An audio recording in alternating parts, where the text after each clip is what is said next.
Hey everybody, how are you doing? It's Frankie Purdy, your Universe United Mrs. 2025. Before we get started, let me ask you to like and subscribe so that way we can make this party we keep going. As I've been saying, this is story time. I'm talking about my pageant experiences, things I've experienced. I'm excited. This is episode 8. It's crazy because every time someone stops me and we'll start having conversations about my insight on the pageantry, I'm thinking like literally the fact that I had already started recording different things that I just enjoy talking about. I'm like, y'all need to follow my YouTube channel because this is literally what I'm going to be talking about is my experiences and how I see pageantry. So like this is spot on. So anyway, episode 8, what are we talking about today? So let's talk about judging. So that is something that I just got into recently, and I actually really love it. I love judging because I feel like I provide a unique outlook on pageantry. I haven't been doing it for 20 years, so I'm not stuck in some mental picture of what I think pageantry should be. I feel that people who have been in pageantry for a very long time, they have a specific picture of what pageantry should look like, but pageantry has expanded so much. At one point, you had to give your measurements in order to be in the pageant. You know what I'm saying? At one point, pageantry was not accessible for everybody. So to see that change and how things have gone is very fun. Just being new and having a different sight picture about it, and being able to bring a fresh breath of air, I feel like, into pageantry is a blessing that I bring. So that excites me and energizes me and all the things. So judging, right? What are the judges looking for when you go up on stage? Is very, very important, right? So whose responsibility is it to know what that is? It starts with the director. It starts with the director. So the director instructs the judges on what they want their queen to be. So most pageant systems have some type of motto, or they have some type of criteria that they want their pageant to be. Of course, the general ones are, a natural woman, is a great person, isn't a criminal, like those overarching things. But then there might be specific nuances to things that they want. If the organization is very service based, if the organization promotes a lot on social media, like those little things, right? Those little nuances, availability, being able to show up, like all these different things are what the directors, their ideal of what they want their queen to be, because every system wants their queen to be something else. Because I talked about that in a different video, ensuring that you're going into a system that aligns with who you are as a person. Because if you're I'm just going to keep it very simple and broad. If I'm 7'4", I'm not going to be able to go to the petite pageant, right? Because they were looking for someone that's 5 foot and under. So like that kind of thing. So yeah.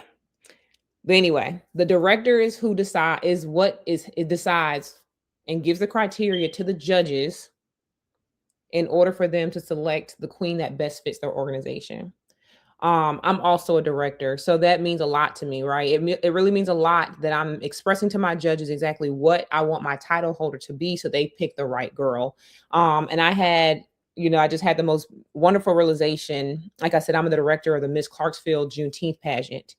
And I was very detailed in what I wanted in my title holder. Like my judges received a whole handbook. I have a judge's handbook, and it describes what the pageant is about, what we would like our title holder to be, and then the way we break our scoring down. I'm very specific and detailed in what each of these criteria mean. So like, I will be honest, sometimes you go to a pageant and they give you a list and it just says gown. It doesn't gown, doesn't say poise, it doesn't say confidence. So then that's where it takes an experienced judge to be able to come in and kind of understand what that means. So a lot of times when the judging criteria is very broad, what the judges will do is they'll come together and kind of create what their judging criteria is. Like, hey, what are we looking for gown? We were looking for poise. Of course, we're not looking for the price of the gown or anything like that. We look overall appearance, whatever that is, right? So a lot of times when you have experienced judges, they'll come together to create their own internal rubric. So that way you're not scoring crazy. Because to be honest, at the end of the day, an experienced panel of judges normally do swing the same way. The talent is the talent, and they normally will see the same talent. So, when it comes to the numbers, don't get, if you do a pageant where you do get your scores back, don't get too locked into the numbers. Sometimes judges just score really high, sometimes judges score really low. And then it gets even more convoluting when they have higher brackets of scoring. So like for me, everything is out of 100. So you can do percentages or you can just do points. And so like the way I do it for my pageant is it's a point system. So I just attach the correct amount of points for whatever portion of it, right? So if interview is 40 points, when you break down those 40 points, this, confidence could be 15. So it's 1 to 15, you make that scoring or whatever, right? So like that's how I personally do it. It's easier when it's not, if they don't have like specifics, it's easier when it's just 1 out of 10. And normally for me, I score high. So I normally don't go lower than a 7.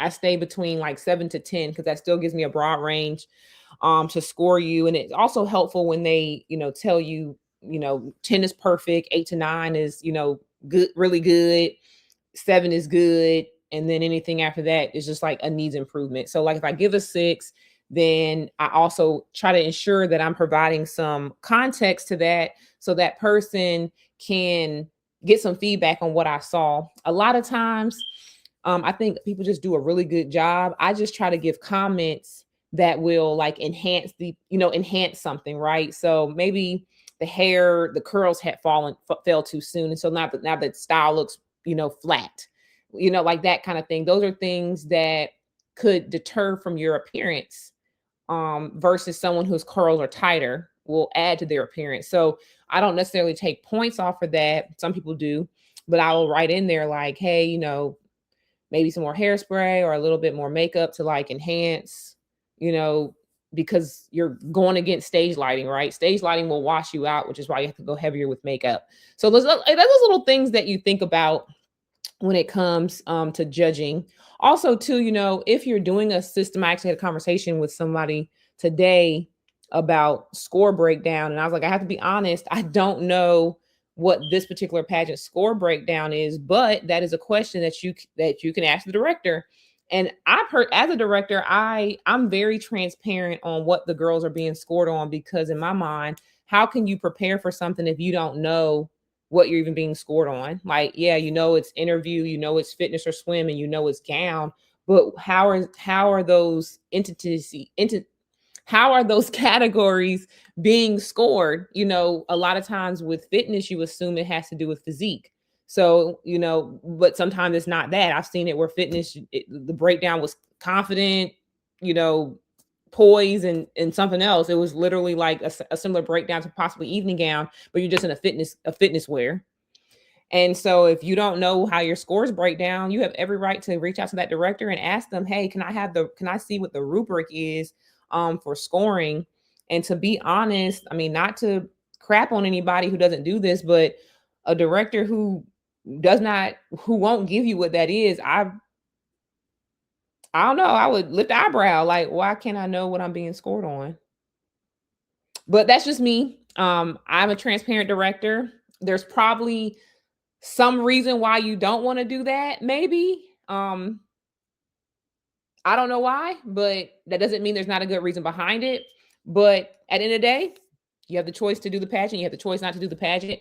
But I do think it's important that you understand how each criteria of what you're being scored on is how it's graded.